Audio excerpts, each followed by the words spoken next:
Hello guys and welcome. In this video I'll show you how to reset Yahoo password without email and phone number.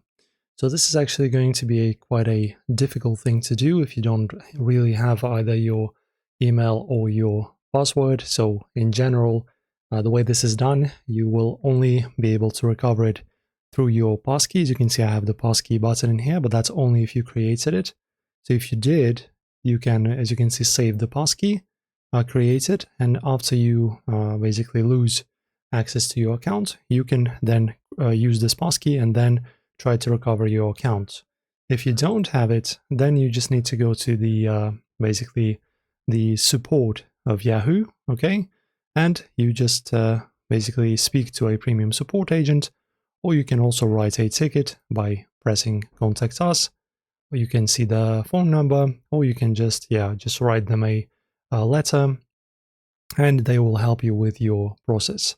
But the thing is, you will still have to somehow prove that it's your account. So if you, for example, like I did in my case, I just used my Google account to sign up.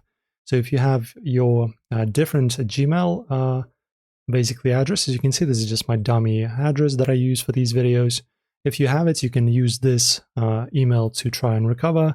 So these are the two ways to recover it. So without the actual proof of, that it's your account, you actually can't do anything. So you need to have at least something. Otherwise, you will have to create a new one, guys. So hopefully this helps you out. If you enjoyed, press like on the video and subscribe. And if you need any help, just write down in the comment section. See you soon, guys.